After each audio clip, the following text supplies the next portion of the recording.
আসসালামু আলাইকুম। আশা করি সবাই সুস্থ আছেন, ভালো আছেন। আমি আজকে আপনাদের সামনে আবারও নিয়ে আসলাম আর একটা চেপা ভর্তার রেসিপি।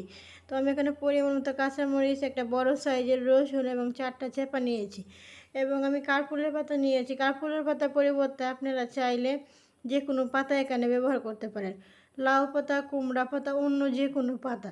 কিন্তু আমি যে ভর্তাটা করবো আজকে শিলপাটায় বেটে অবশ্যই আপনারা পাতাটা ব্যবহার করবেন।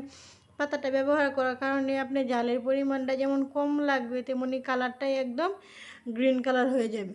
তো ভিউয়ার্স, না টেনে সম্পূর্ণ ভিডিও দেখুন আজকের এই চাপা ভর্তার রেসিপি। তো এখানে আমি অল্প পরিমাণে একটু পানি নিয়ে নিলাম। পানিটা অতিরিক্ত নেওয়া যাবে না, দেখতে পাচ্ছেন আমি অল্প একটু পানি নিয়ে এগুলোকে আমি ভালো করে সেদ্ধ করে নেব। তো প্রথমে কাঁচামরিচ এবং রসুনের কোয়াগুলো দিয়ে দিলাম, দিয়ে আমি এখন জালটাকে অন করে দেব। এই পর্যায়ে ঢাকনা দিয়ে ডেকে নেব। তো এই পর্যায়ে আমি কি করব, অর্ধেক পাতার ভিতরে চেপাগুলো দিয়ে দিবে এবং অর্ধেক পাতা উপরে দিয়ে দিব, যাতে চেপাগুলো বাহিরে না চলে আসে। তো এটা আমি যখন মরিচগুলো যখন অল্প সেদ্ধ হয়ে যাবে, তখন এই পর্যায়ে আমি এখন পাতাগুলো ব্যবহার করব। দেখতে পাচ্ছেন মরিচগুলো এখন আমার হাফ সেদ্ধ হয়ে গেছে। এখন আমি পাতাগুলা দিয়ে দেব এবং ভিতরে চেপাসহ। তো চেপাটাকে আমি ভালো করে ঢাকনা দিয়ে ডেকে এখন আমি আবারও সেদ্ধ করে নেব। এই পর্যায়ে ঢাকনা দিয়ে ডেকে ফিরে আসবো 2 থেকে 3 মিনিট পর।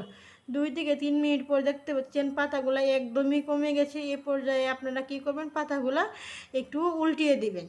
তো উল্টিয়ে দিয়ে একদম পানিটা শুকানো পর্যন্ত অপেক্ষা করব। দেখতে পাচ্ছেন পানিটা একদমই নেই, নিচ থেকে একদমই শুকিয়ে গেছে। এই পর্যায়ে চলে যাব ভর্তাটা করতে। তো আমি এখন শিলপাটায় বেটে আপনাদেরকে দেখিয়ে দেবো আজকের এই চাপা ভর্তার রেসিপি। তো চাপা ভর্তা হয়ে গেছে অলরেডি। এখন আমি লবণ দিয়ে আপনাদের সামনে পরিবেশন করে দেখিয়ে দিলাম আজকের এই চাপা ভর্তার রেসিপি। দেখতে পাচ্ছেন খালাটা একদমই মাশাল্লাহ কতটুকু সুন্দর হয়েছে। তো আপনারা অবশ্যই একবার হলেও বাসায় ট্রাই করবেন এভাবে চাপা ভর্তা। আজকের মতো এখানেই বিদায় নিচ্ছি। সুস্থ থাকবেন, ভালো থাকবেন, আল্লাহ হাফিজ।